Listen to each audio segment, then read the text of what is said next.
So you haven't noticed lately, kind of ruffling a few feathers on TikTok. Let's talk about this for a minute. Okay, so I've been doing a little series called Things That You, a Paramedic, Are Not Entitled to. And I knew this was gonna push some buttons. I didn't realize it was gonna push this many buttons, and it's fucking hilarious. And the overall response has been massively positive.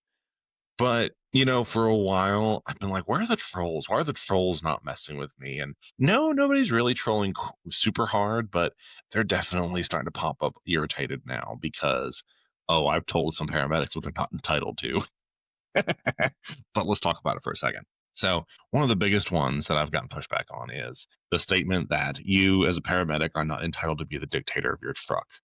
Now, obviously, there's a lot of nuance to this conversation because, yes, from a clinical standpoint, a paramedic on a truck is the higher level of care. And when it comes to patient care, yes, that paramedic is in charge. That paramedic is the one calling the shots when it comes to patient care within reason. Now, this is where I am a little bit different than some paramedics, where I believe that it's not all dependent on me to do the initial assessment and make the determination of whether or not this is a BLS or ALS call. Now, let me unpack that a little bit.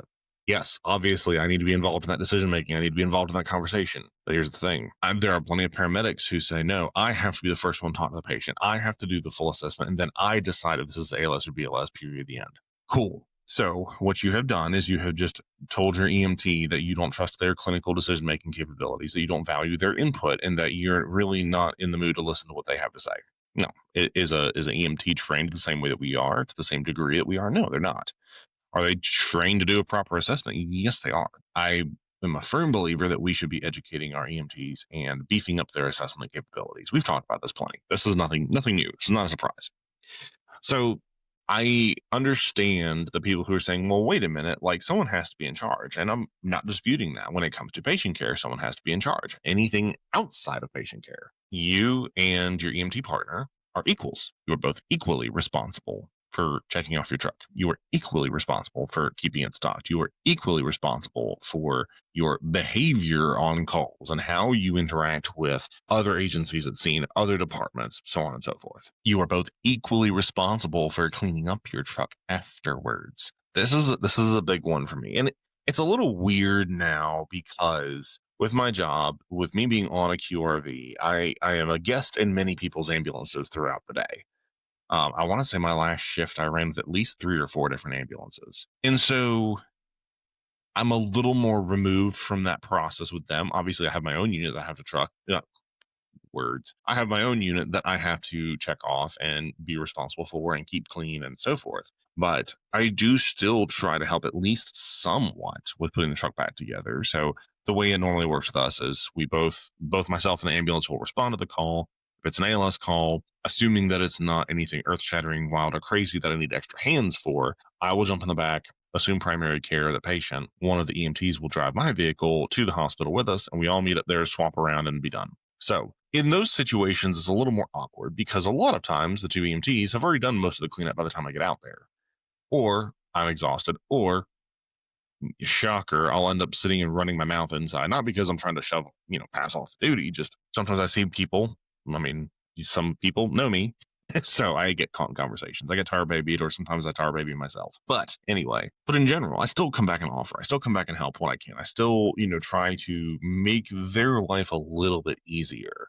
And it's not that hard to do that, people. And paramedics act like it's this huge inconvenience that, oh my God, I ran this bad call. I've got all this charting to do. And why do I have to put the truck back together? Bitch, it's your truck too. You used shit. Now, when I was an EMT, I was very eager to go back and clean up the truck, and get some supply lists together or whatever. I was happy. It was fine. I didn't mind doing it.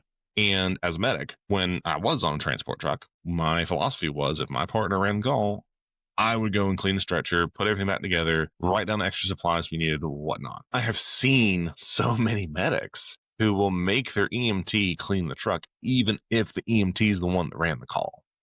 Bro, can you be any more of a douche? Can you really scream asshole any louder than that? I don't have the patience for it. I really don't. So yes, obviously I understand. When it comes to clinical care, the paramedic is the leader the boss, whatever you want to say. But just because you're the leader doesn't mean that you're a dictator. And the fact that people take such an issue with that is, to me, demonstrates the problem. Now, there's people that will comment on the videos and be like, well, I agree with you, kind of, but and push on the nuance a little bit. I love that. I love it. I love having good, intelligent conversation.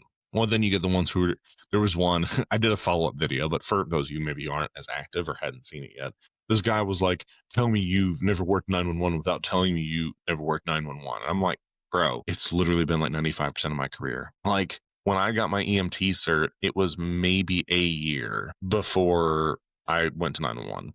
And since then, I think there was only a period of maybe 6 months where I just did IFT. But even then, we were still a primary 911 backup agency. So we would still run 911 calls. So it's just funny stuff like that. And people come out of the woodwork and I'm like, you have no point. You really don't. Or the ones who would just comment, wrong. There was one actually. There was one guy who on one of those videos, one of the, you as a paramedic are not entitled to videos, he just comes out and says, wrong.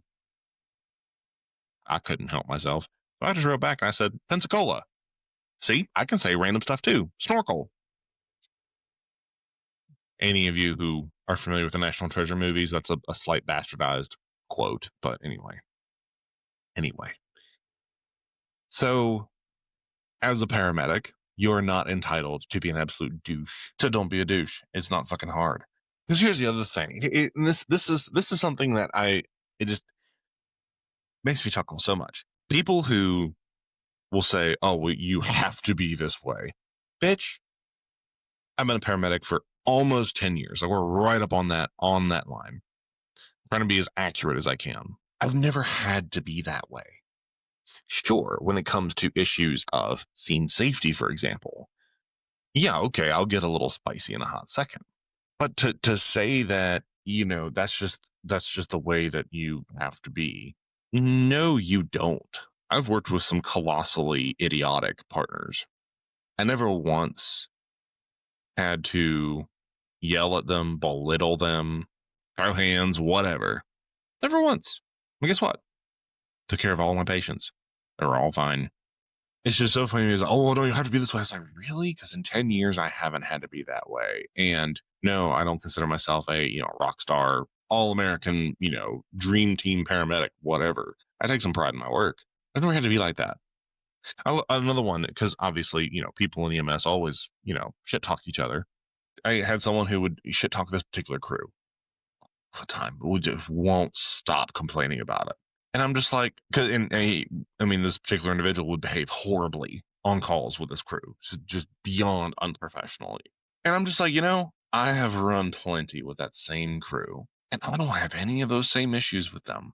I think a lot of times we create conflict if we have that mentality of being adversarial from the get-go. Whereas if you just step back, let people be the way they're going to be, instead of making everything a war, there's plenty of ways to steer the situation so that you don't compromise patient care, but you also don't create a situation where people feel like they're being disrespected in front of patients. You can make sure the patient benefits and then have a conversation after the call. It's not complicated to be a grown-up.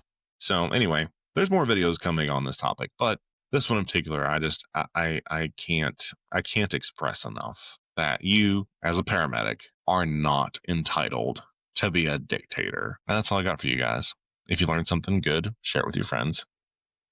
If you were offended, good.